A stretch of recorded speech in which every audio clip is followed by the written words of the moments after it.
Ladies and gentlemen, welcome back to Barber's Playbook. Episode 11. We're back in the studio and you'll see exactly why in just a second. But first, we'll be uploading this on the 1st of December, which is Josiah's birthday. So happy birthday to you, Josiah. How Thanks, you feeling? Man. Excited to be 18 and hopefully get my license on that day and just... So we're sick I'll be of out. Ubering to the studio.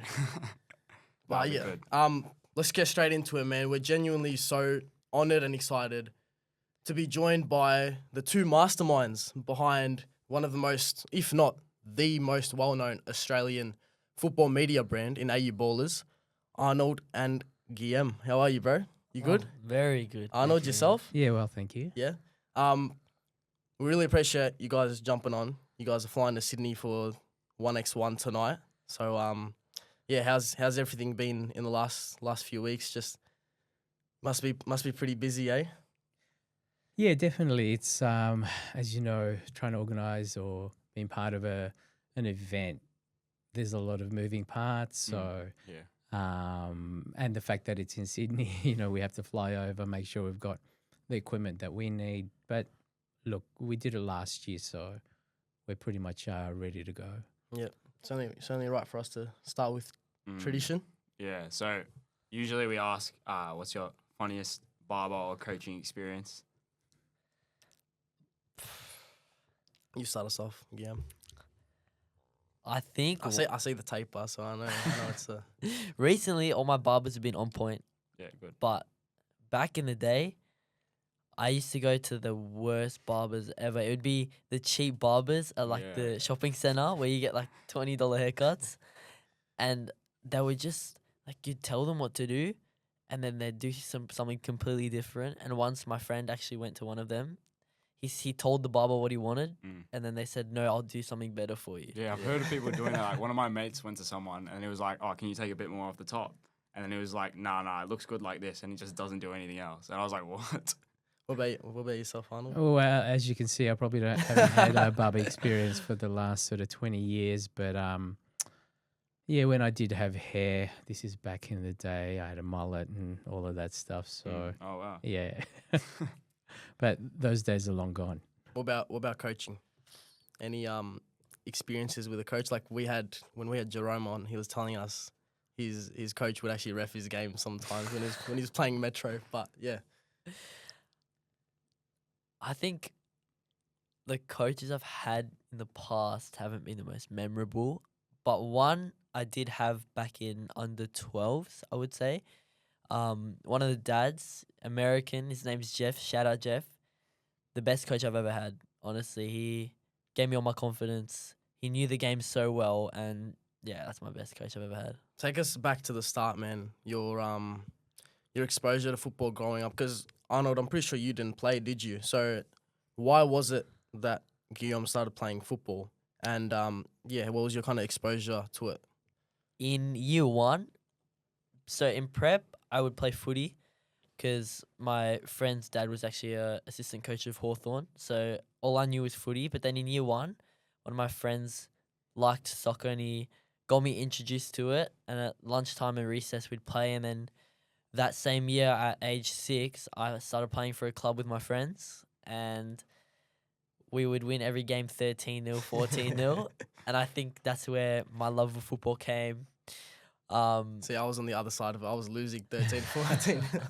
What club did you play at? Oh, I was at the local grassroots clubs, man. But yeah, what are you saying? Sorry? Yeah, same. And then it started to get serious when all of my friends stopped playing that weren't as serious, and I was the only one left. And I joined an academy, then joined Box Hill, which was at the time one of the best junior clubs in Melbourne with my team. We would win the Junior Super League, all of the tournaments you could possibly think of.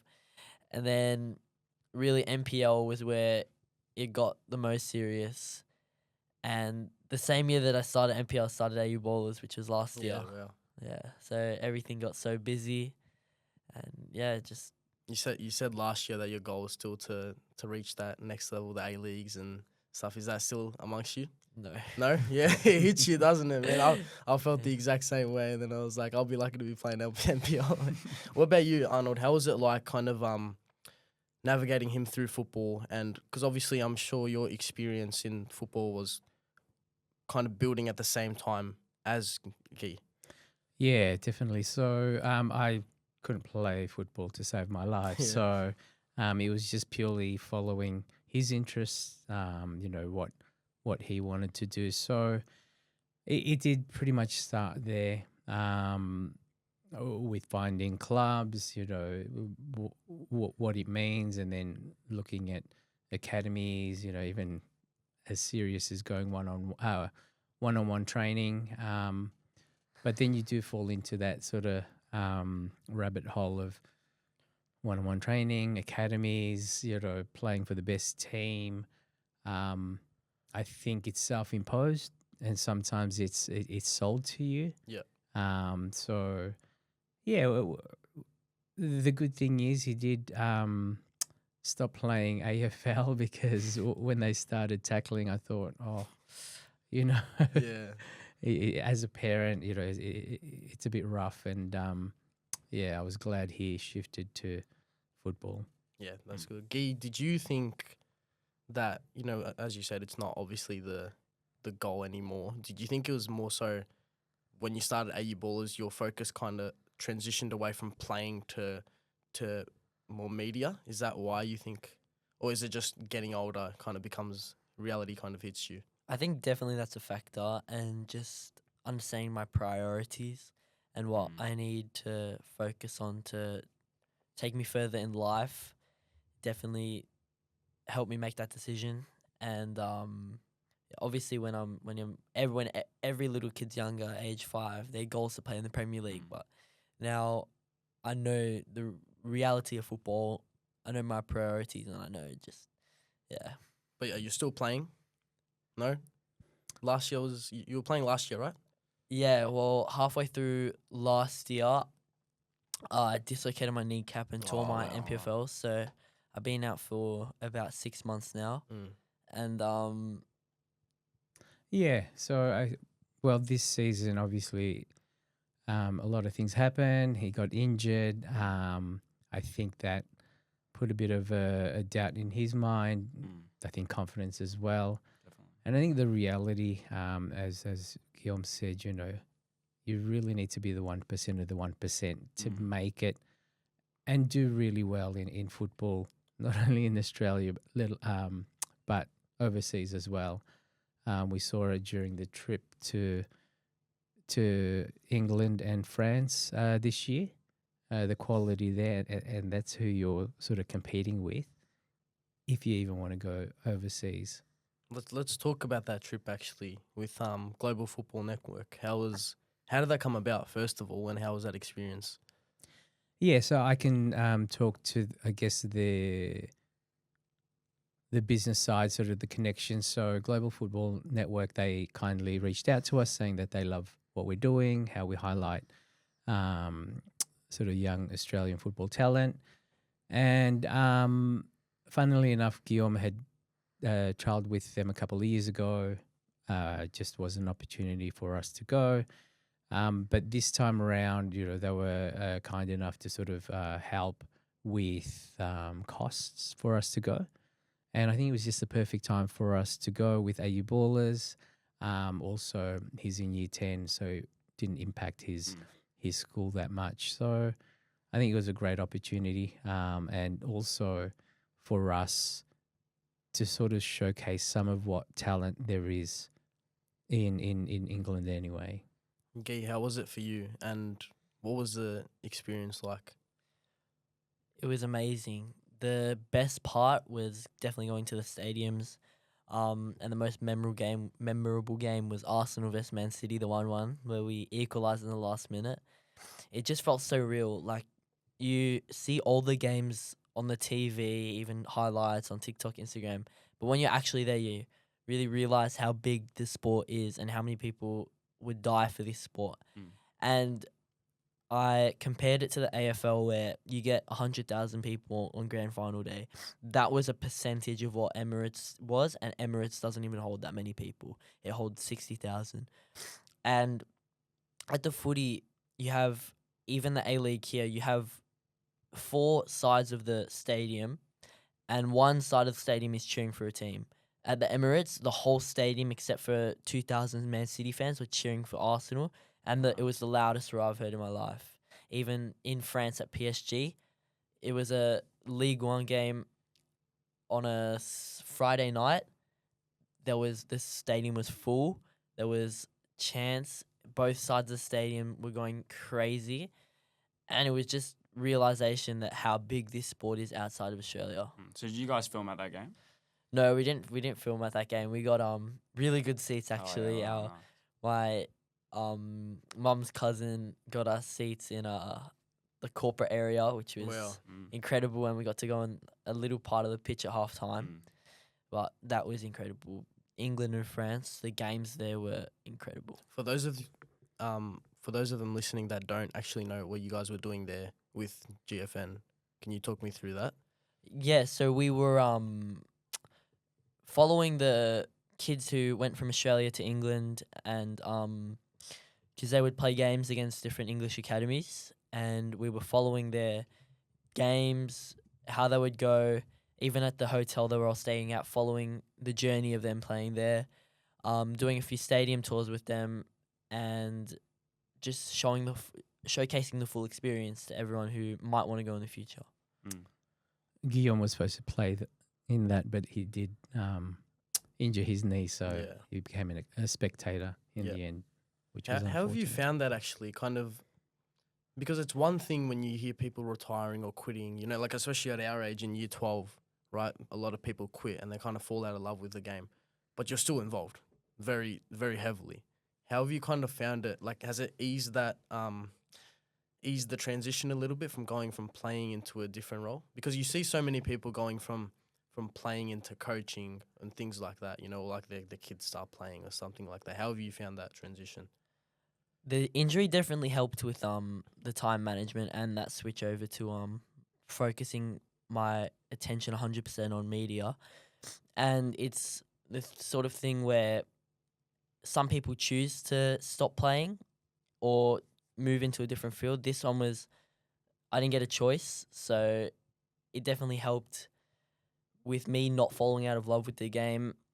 The transition to not playing, to watching, to then just putting all my attention into AU Ballerz was quite easy because of all the time that we put in while I was still playing. Removing the playing aspect, we had so much time to focus on what we were doing before I got injured, and even expand that when I didn't get injured. When I got injured. And when I had all my Sundays back, my midweek training days, I didn't have them. It was kind of a blessing in disguise. Have you been going with balancing the school and then the making the content, and even Arnold? Have you been doing that with Huge grin work? on Guy's face because he's No, that's definitely a very good question. I think I try to understand my priorities and know that school will always be my number one priority. And the way it's gone about sort of managing that time is at school, I'll finish all my work in class, and then just prioritize all the rest of my time on AU Ballerz, sometimes on my TikTok and Instagram, which I know my dad doesn't like. But no, school has been surprisingly easy, but I know next year with year 11 will be a lot more challenging, which is why outweighing the priorities is definitely an important thing to do. Have you ever edited at school? Yes, multiple times, yeah. And once my dad actually got me out of school to edit this promotion video for the people who are taking us to 1x1. That must feel good with your friends. They probably all know you have so many followers and own this kind of brand. How does that go with your friends? Like, do they think you're some kind of like celebrity, or like how does that go? It's funny because Because I'm sorry to interrupt, but I'll tell you, like, our friends definitely don't think we're celebrities. Oh, they make so much fun about Yeah, us. go on. it's funny because it's completely the opposite. Like my friends are probably my biggest haters. Yeah, yeah. Like I'll they, tell you. but in the sense that they keep me grounded. True. Yeah. No one's in my no one that I've been friends with before I started AU Ballerz has switched up and changed. But on that, it's definitely important to know how to choose your friends and know which friends are there with you Mm. for forever and they're with you for a short period of time because of what you're doing. And definitely all my friends that I had before AU Ballers, I still have them now. I still love them all. Mm. And shout out to everyone, All the boys. all the boys. But no, definitely there's people that come in when you have this sort of platform that will want to not take advantage of you, but will want to sort of get on that train of Like use your kind of platform. I guess. train of excitement, Yeah. and you just have to. It's given me good what's the word? Good analyzing skills when it comes to Yeah. people. Yeah. I can tell Yeah, which like people who's are fake, gonna who's be not. there and which people are gonna be there just for the short. Mm. Have period you of had time. like much experiences where people have like really hated on you, like it's been pretty bad, or have you dealt with that? Especially early on, like when you first started AU Ballerz. I think because this is a sort of thing where it benefits everyone in every way. It's not sort of a niche where like prank videos, like Yeah.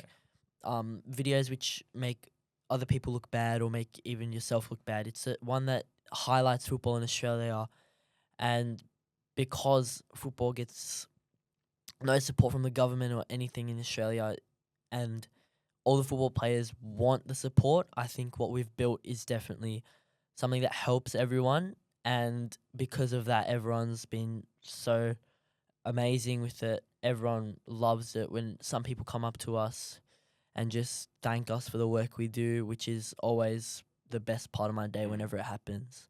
And luckily we've never gotten hated on, ever really. That's great. really rare nowadays, to be Yeah. honest. Especially when you're such a big brand with over 200,000 followers. You know, like it's very good because you guys are in a way bringing the football community together, and that's what we love to see. You're creating that bridge between the grassroots and the NPL and the A leagues. But Arnold, what about you? For you, sorry. With Guy's schooling, do you think you've eased up on him a little bit, or do you still? I can see him smiling already. Do you still kind of make sure he's pushing to, just push his education to a higher level and make sure he gets through his schooling with his priorities? Yeah, that's a great question because, as you mentioned, the demands of school, being a 15-year-old, and also running a, social media platform that's bigger than most would have expected. Time management, focus is extremely important. I do put pressure on him as far as his school's concerned. With everything that's happened this year, I have pulled back with his mum passing away, but I think he's self-aware and that, he knows when he needs to ramp up, when he can sort of take it easy. But I'm still happy. He's still getting good grades. So just as long as that sort of continues, then, I'm not going to be putting too much pressure on him. Let's hope reality doesn't hit you in year 11 Yeah, like it hit correct, us. Correct. Yeah. Like you were saying about your wife's passing in the starting of AU Ballers especially, and just kind of reaching that stage, how was her influence, and how do you guys still tribute to her till this day? Okay, I'm going to try to get through this as best I can. So Gail, she was sick for a long time. It was an 18-year battle with breast cancer. When this came along, it was just,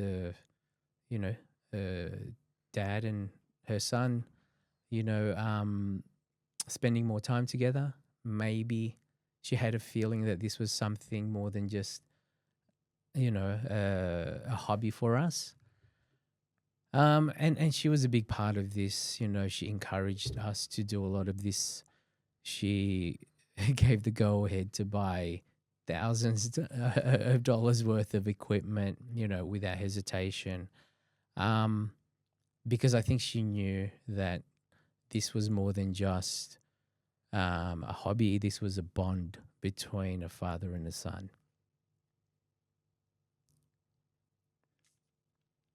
Take your time. We appreciate you being so vulnerable with us. And Guy, what about for you, man? Because obviously, you're 15, right? And it's not easy whatsoever. And I genuinely find your guys' story alongside all of Australia. We find your story so inspirational, and it's not easy, right? But you guys are nothing short of inspirational. But Guy, how do you carry that to this day, man? Well, obviously it's my number one motivator, and it's always been. But I think just it's given me life experiences and life lessons that that little to no one has ever experienced, especially at this age. And I think that's definitely pushed me. It's given me like a experiences, and it's given me like something to push for. So if I would knowing me, I have a very short attention span, and I have a very short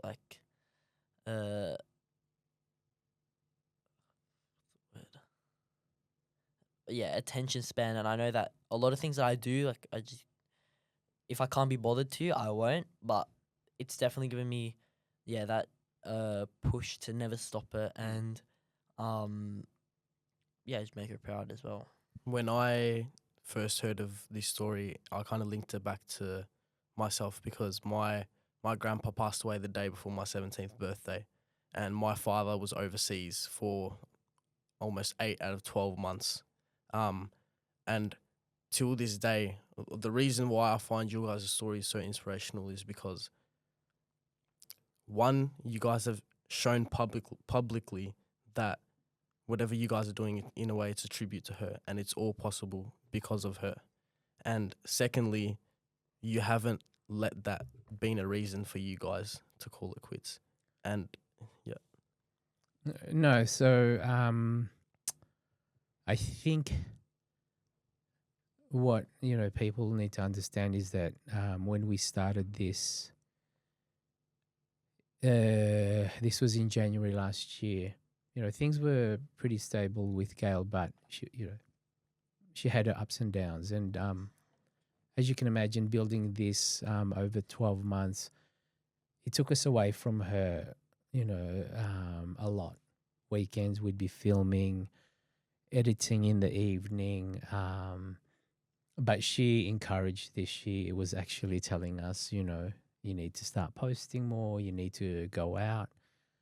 And for us, I think with Gail passing, I think this motivates us even more to grow this, or make sure that we sustain, the interest and what we do. Because for me, and I've said it many times, that time that we spent away from her last year, it would have been in vain.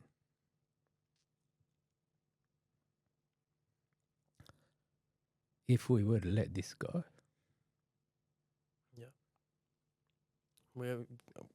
And that's the thing, right? Because it's not easy to say, but it kind of gives you for your eyes, the public views you, AU Ballerz or TikTok, this, blah, blah, blah. It's giving you guys a reason. And if anything, it's probably brought you guys closer together.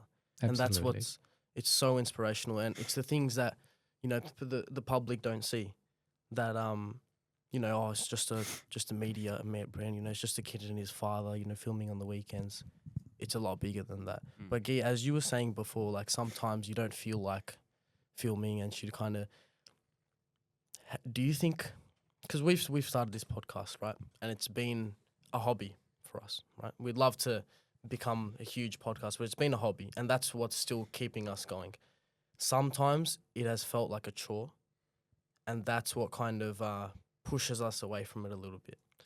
Did you ever have that experience with AU Ballerz and Arnold yourself, especially? You know, working full-time job outside of this and sacrificing your weekends.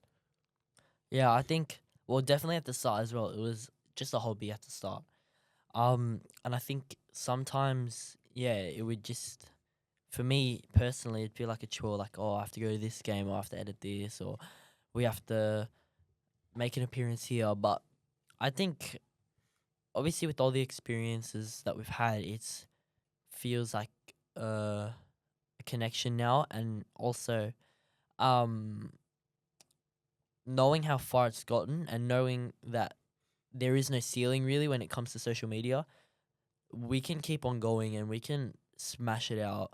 And I think for me, the visualization of what it can possibly be next year, next 5 years, next 10 years, that's another thing that keeps me on my game, that keeps me editing and all that. Because next year with the World Cup, like if we could be at the World Cup next year, and that's like a dream. The next year we could be at the Champions League final. That's another dream. And I think starting this, growing up playing football and having the love for football, I think if someone was to start this now and they didn't have that same love for football that we have, I don't think it would get this far, because they wouldn't truly understand what the sport means and what it means to everyone, what it means to them personally. And I think having love for something that you do is just way more powerful than any work ethic, any push, or any. Yeah, so especially in Australia, because you see your baseline hoops or your baseline footy, we were kind of lacking that in the footballing world in Australia. And like I was saying before, it's really brought Australian football together. Arnold, what about for you though? Because maybe Guy's developed that passion for football since he was younger, but for you, it was obviously a lot later on, watching Guy play and then starting to film his games and stuff. Was that kind of feeling like a chore at the start, or feeling like a commitment? And how did you kind of develop your own unique love for football? It's a great question, because when I was filming, or even before AU Ballerz, I was that dad with the camera on the side, filming the kids. And it was purely because it was something that I enjoyed. And then, Guillaume and I would watch it, mainly just filming him. So it wasn't a chore. I think for me, it was just, playing with the new camera, the new lens that I've bought. But I think you touched on it earlier about, and Guillaume touched on it as well. It's the love and the drive that you have for this, because I think people think that starting a social media platform, a podcast is easy work. If people knew what we're looking at, behind the camera, there's a lot of work, there's a lot of effort, there's a lot of money, and there's a lot of disagreements, but what I did say to Guillaume before we started this is that if money is our motivator, then we're not going to start, because that's just going to run this to the ground, or it'll be a failure within weeks. And that's what I say to anyone who sort of joins the team. First and foremost, if money is your motivator, it's not going to work. And I think that shows with AU Ballerz, the grind, the money, the commitment. I have my 9 to 5, but then I have my 5 to 9 doing all of this. I'd argue it's probably 5 to 11, 12. But it's not a chore. I think it's exciting because I am doing it with Guillaume. There is that, motivation that, this is another way that we connect with Gael, because she's a strong part of this. And I think highlighting, Australian football talent is and seeing international attention on it is a win for us. You know, we have comments, which I've said before. You know, people from South America saying, you know, I didn't realize football was popular in Australia. So you know, that's I guess what's important for us. Talk us through the time period where you guys realized yes, this is a possibility, from going to just filming Guillaume's games to officially launching AU Ballerz. I think the first video that I knew this is something else was Beckham Baker. So we had posted about, I'd say, 4 or 5 videos before that. All did relatively well. We weren't expecting it to do amazing. And then I saw on TikTok Rising Ballers posted a highlight reel of Beckham Baker in Australia, and I thought, isn't he in Spain? And then we messaged him and asked him, "Are you back in Australia?" And he said yes. And we said, would you be open to us coming to one of your games and filming to post on the page? And he was very inviting. He was like, yes, 100%. This is my next game. So we posted a video, and it hit 100,000 views. Wow. Yeah, wow. And that was when I knew it's something different, and it's something that we can pursue in the future. And then later on in April, when our videographer, editor, joined George, big shout out to George, he really took us on a different trajectory. The first 2 videos he posted hit 1.4 and 1.2 million respectively. Wow. And yeah, we just kept on growing since then. And so the first year was establishing ourselves. This year was continuing, not the trajectory, continuing the our core, you know, what we're known for. I think we got lost midway with a bit of FOMO. We thought, let's do seniors, let's do these games, that game because everyone else is. But I think this year we decided, you know, last year was a growth phase. This year was finding our place, and we've just, you know, definitely, honed in on that, and we know that youth football is, what we're known for.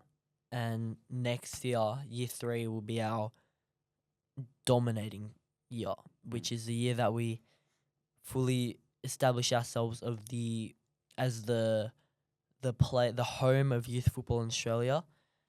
Maybe in the future, the home of youth football in the world. But next year is our dominating phase. We need to hit hard. Because we've already established, we need to control this side of football in Australia. Yeah, ready to take over the industry. And we have some big plans. We have some Don't want to leak anything too soon. big work ethics coming in. And yeah. So who pitched the idea to who? Was it your idea first, Arnold, or was it yours, Guy? We were in the car coming home from training, December, and I said to my dad, "You have all the camera equipment already. You film me. I posted on my social media, but we don't get anything out of it. Why don't we film the best players in Australia in youth? Start off with my friends, post, see how it goes."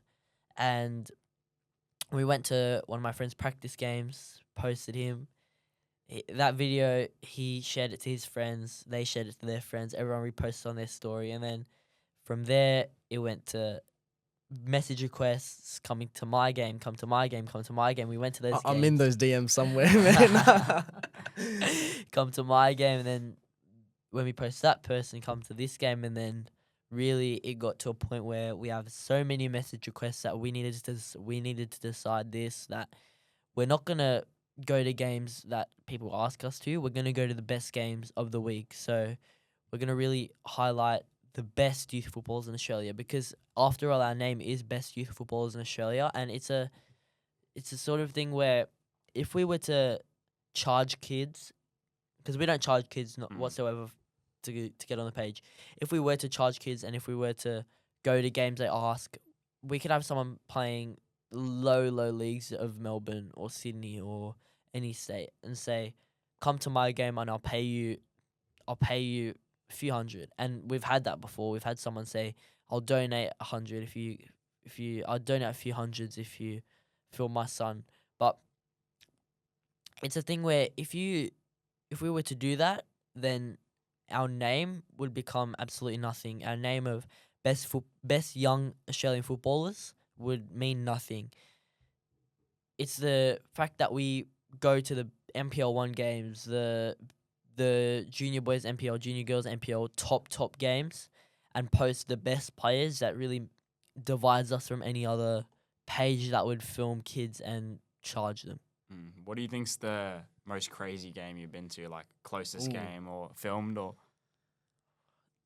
I think the most exciting game I went to was Preston versus South Melbourne at Preston, where there was 9,000 people. Yeah, wow. That was incredible. There was flares, and that was the closest I've seen to like a European atmosphere where everyone was just so invested. And some people obviously didn't go for the game. Some people went to socialize with other people, but the fact that those people went to the football game to socialize rather than going to like a shopping center or anything, the fact that they decided to go to a football game just makes it more special because the whole ground was packed. The stands were packed, the grass was packed, the away fans were packed, and the atmosphere throughout the whole game was intense. It was amazing. But I think the game that really hit closest to home was recently being on the pitch of the Melbourne Derby, and I was saying to my dad on the pitch, it's crazy how in 1 year we went from sitting in the stands watching this game to being on the pitch and doing content for it and seeing these players up close on the same pitch that they're on, which is, and even at that game, like it was still, even though it wasn't that many people that we wanted to, it was just humbling experience. Even back to the like editing side of it, bringing on like the new videographer and stuff. How was that like navigating? Because obviously you guys have like a pretty tight bond. How is it bringing like a new person? That's like if we brought another person on to film with us, it'd be a bit like different. How did you guys go with that? Well, in terms of George, when he joined in April last year, all three of us have a sort of personality where we're all very outgoing and is that the word? Yeah, outgoing. Extroverted. Extroverted, yeah. We're all very extroverted, and we built such a tight bond. Unfortunately, he left AU Ballerz in January. Yeah, so I think to your question, it is always hard to bring people into something that you've built, but it's important that the faster you grow, and mind you, we only learned this recently. The faster you grow, the more you need in the team to help. You guys will see that the bigger you grow, but it's bringing in people that align with not only your your goals, your passion, your love for it, what drives you, but also bringing in people that I think has the same work ethic. And also to add on to that, like people that understand, because you can bring someone in, but if they don't understand what this means to you, or they don't understand, like they don't have the love for the game, it won't work. Which is why bringing in Ahmed, our videographer at the moment, shout out Ahmed, what a top guy. And he's only as young as us. I think he's 18. He's 18, and with Ahmed and I, it's sort of like he's the big brother, I'm the little brother, and he understands. Like he's someone that understands what this means to us, why we're doing it, and he also shares the love for the game. And I think that was the same as George. He understood. Although he didn't have the exact same love for the game, he was still around it even at a young age, and he was the motivation to start because he had a page called Only Sophinus where he would do football content, like film games, and then he stopped, and then he joined us later on. But Ahmed understood what this meant to us, and their work ethic is like nothing I've ever seen before. Their drive, their passion, their work ethic is just a next level. Is it hard being the face of such a large brand at such a young age? Is that difficult, or What's the hardest part of that? The hardest part of it is sort of like what I said before, choosing who you want to be friends with, choosing who you want to be around, because obviously this changes everything, and understanding who will be there for you, who is there for you only for a certain time is difficult, but with time you obviously learn how to do it. So that's definitely the hardest thing for me. Arnold, what about for you? Do you find it sometimes difficult to have your own son as the face of in front of 200,000 people? Yeah, so I've had I've been in two minds with that. One, is he old enough to be, the face of the brand? But I think because of his personality, and we talk about this a lot, he understands that he's representing AU Ballerz, the brand, and it's not him per se. It's we could put any face in front of AU Ballerz, and they will be popular. They will be famous. But he does understand that this is more than him. His friends know who he is. Doesn't mean that because AU Ballerz is great, then everything that the followers say is going to be correct. But he knows he knows in himself that he's a good person. And that's the main thing that we push. And that's why we don't see a lot of bullying. We don't see a lot of negative comments about him, which is amazing for me. And in saying that, you're very well spoken, Guy, and like it's very surprising to see, especially at our age. Like you probably know, like there's kids around your age that are not even comfortable talking to their own parents like this, and to do it in front of not 200,000 followers, but 200 million views, like it's not easy whatsoever. Like we have mates that can't even order their own food at like Macca's or something, and you're out here speaking on the microphone in front of so many people. We were at a restaurant the other day, and one of my friends, he's got his back to the waitress, and he's like, "Oh, I'm kind of hungry. I want to order some more." And he's staring at me, and he's like waiting for me to call the waitress. But yeah, man, it's honestly like the main thing is not only are you inspiring other kids your age, but you're also inspiring people like our age, like us and older.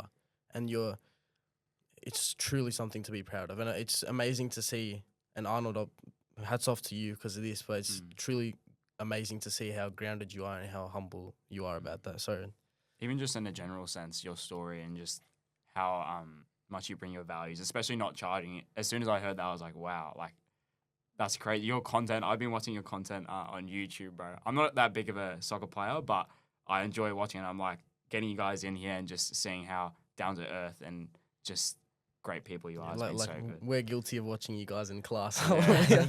You're editing, we're watching you. Thank you. And we've had feedback that a lot of people watch our full game highlights in class and they love it. And I've been watching it. And that's sort of what I do half the time in class, watch YouTube. Yeah. Sorry. And I think what's important for me is also what you're doing. I'm sure this is all funded by you. I'm sure it's a grind. You could be out there doing other things or giving up, saying, the content creation is saturated. But, what you guys are doing and the effort you're putting in, it just has to, succeed, because a lot of people think, yep, I can create a content, be a content creator, be an influencer, but what goes into it, people don't realize. And knowing what you guys have put in, I think if you continue, it can only get bigger and bigger. No, we appreciate that. Thank you. And in saying that, there's also things that we, going back to the start, could have done differently. Yeah, and I want to ask you guys as well, if you guys could go back to last year when you guys started AU Ballers, is there anything you could have or should have done differently? I think that everything we've done, although maybe we've had a few mistakes before, like some posts, some things. Everything we've done in terms of the content side it's been so authentic that if you were to change it, it wouldn't feel the same. If you were to do any of that, like it's such a sort of authentic growth, authentic story as well, that like this isn't something that you can really recreate, especially with the experiences, with everything that we've done to shape our path, that you can't sort of imitate that. And I think the authenticity of it is what makes it special. And I don't think I'd change anything. Yeah, 100%. And no, that's the good part, because us especially, we're very big on transparency.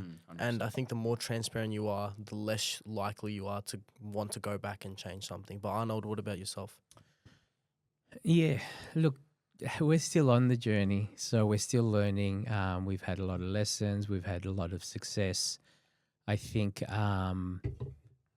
what I would do differently is probably organize things a lot better, and probably I'm guilty. My organization is horrible, especially with this trip to Sydney upcoming. Last night, 2 days ago, I said, "Oh, I'll pack my bag tonight." Yeah, so for those that are listening, these two, they're going to Sydney tonight for the 1x1 tournament, and you guys are literally going straight to the airport from here, right? So yeah, so my schedule this morning was I had a mate sleep over, so which in hindsight was probably not a good idea. I had fun, but in terms of organization, probably was not a good idea. But he left at around 10 o'clock. I packed my bags in about 10 minutes, and then I had to take all of the because I'm actually streaming in Sydney, doing some live streams in Sydney, so I had to get all of that equipment into the bags, and we had to be out of the house at about 12:15, and we sort of hit a buzzer beater and just found what we needed to at the last minute, hopped in the car and drove off. And yeah, after this we're going to the airport. He's gonna get to the airport and he's gonna forget the most obvious thing. He's like, "Oh shit, I forgot my phone at the studio," or something like that. I'm sure we will. Fingers crossed. Guy, if I was to ask you 2 years ago, let's say, before, maybe even before your dad started filming your games and the idea of AU Balls was a little spark in your head, if I was to ask you what you wanted to do in the future, what would you have said? And is there anything else that you still maybe want to do? If you asked me 2 years ago, I'd say I wanted to be a professional football player. But throughout my short 15-year life, I don't think I've ever had an idea of what I wanted to do after school. I knew I was set on uni. 100%. Especially before AU Ballers, like I know a lot of people have an idea since young what they want to do. They're set in their ways and they know what they want to do. Yeah. When I was 6 years old, I told everyone I wanted to be an inventor and I wanted to invent things. And yeah, I think something that I'm probably guilty of that sometimes helps, that sometimes I should change is I just go with the flow sort of. So I don't have which I need to do. I don't have really, in terms of my future career, I don't have goals that I set that I want to achieve. I sort of see what goes on and then keep on doing that while I'm still on the same path. But I think after AU Ballers, definitely I want to keep on going down this media path. I want to definitely, as social media is the future, everyone's on social media, do something about social media. And even though we were having this chat in the car before, even though there is a threat of AI taking over, I don't think something that AI can't do is capture raw emotion, capture emotion that especially humans put out. And I think it's so important that we still show that emotion, and that's something that we like doing on AU Ballerz, showing raw emotion of football, showing raw emotion of everything. And I think 100%. going down a social media path or even a media path would definitely be the goal at the moment. Even talking about following in social media, have you ever had like a moment where you had someone follow you and you're like, whoa, like this person's followed us, that's crazy? Ever had those moments? All of the time. I'm sure there's a few, man. There's Like got to the be list could heaps. go on. 200,000 is it on Instagram? 54,000 on Instagram and then Instagram. 160 on. 160,000. I've done my research. Wow. We're gonna have to go for an ad break so Well- you can write down a few names.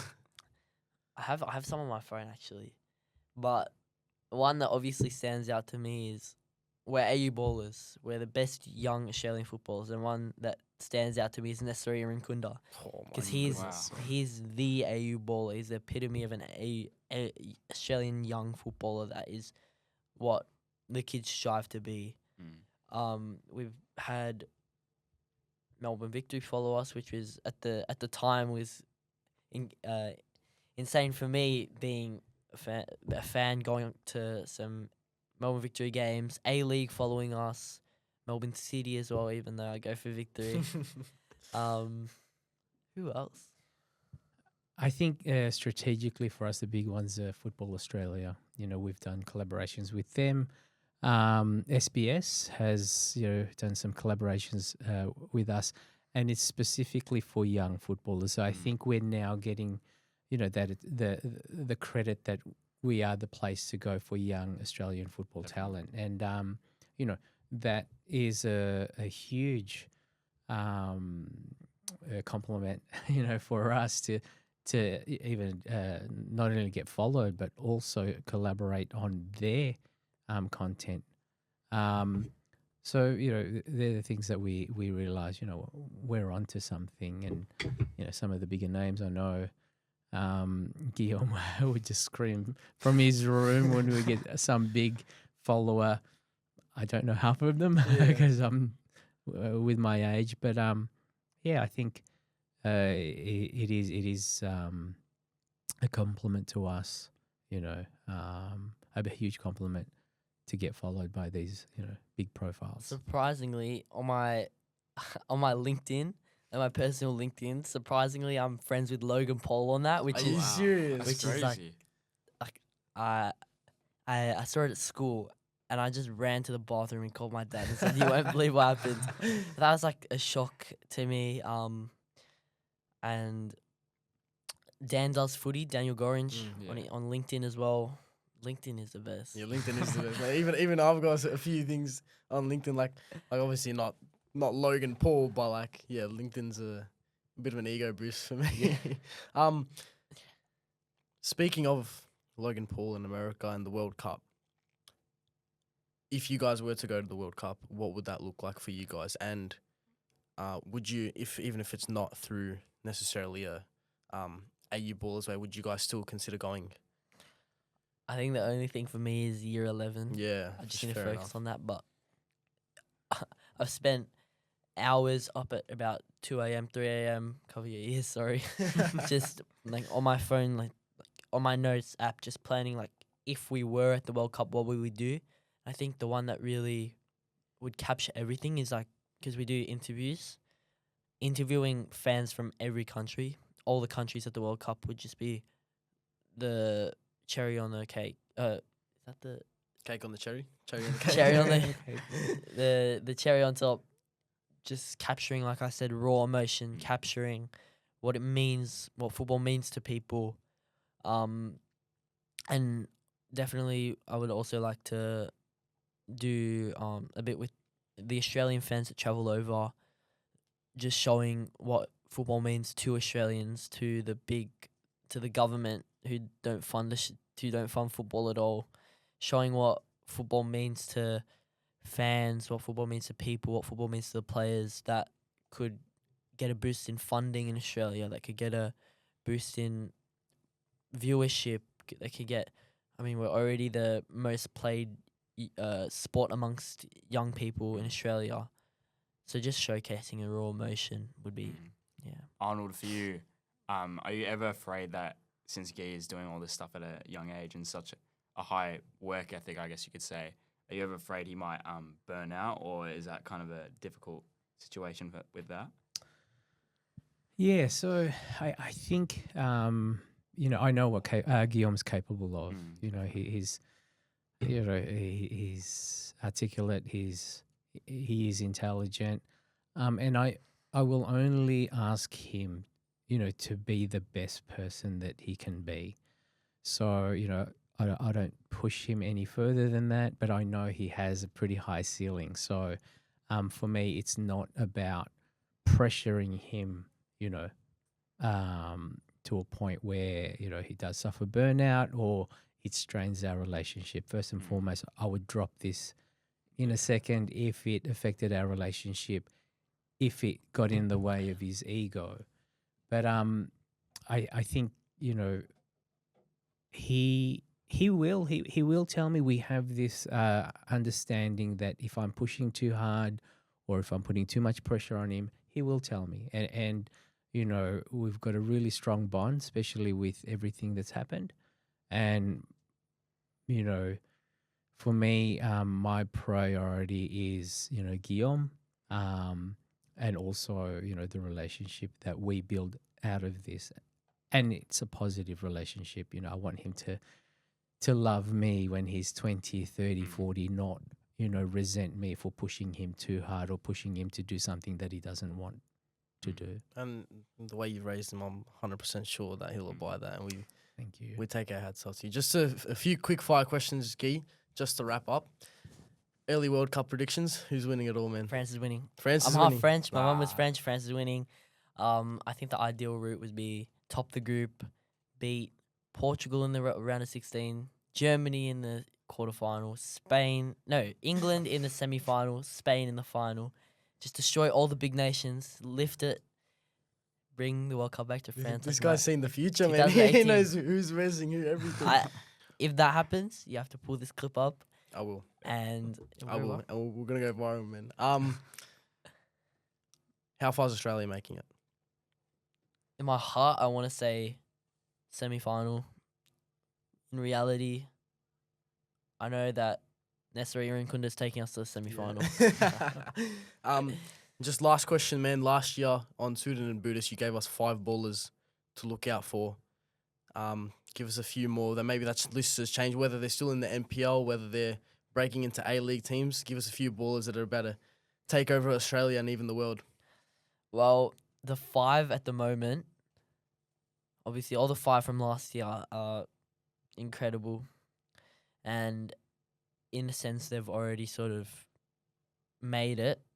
At the moment, I'm saying some of the boys in the under-17s Australia squad, Malik, Aston Reed from Sydney,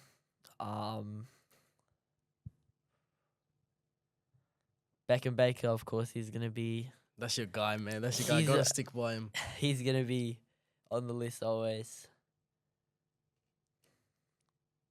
Like I said last year, James, who plays at Victory now, just the most underrated baller you've ever seen. He went to Bayern Munich World Squad, just most techie baller I've ever seen. And how many is that? That's 4. One more. 4. Give us one more. Akeem Gerald. I rate that. He's my age and he's playing under 17s That World guy's Wow. crazy. Cup. man. Under 17s, he is the 1% of the 1% of the 1%. He's being, next level, man. He's one of my favorite players to watch. being 2 years younger than everyone at a national level and still making it is just something to admire. Yeah. Well, we really appreciate you guys jumping a on pleasure. today. Had some great chats. You obviously, you love to provide and this is what we really condemn. You took the transparency to a next level, and we really appreciate that from you guys. An amazing and inspirational story. AU Ballerz, the biggest football media company brand in all of Australia. We really appreciate you guys jumping on. Thank you guys for coming on. That's Barber's Playbook, episode 11. We appreciate you guys listening. Happy birthday to Josiah, and we will see you all next time. Bye.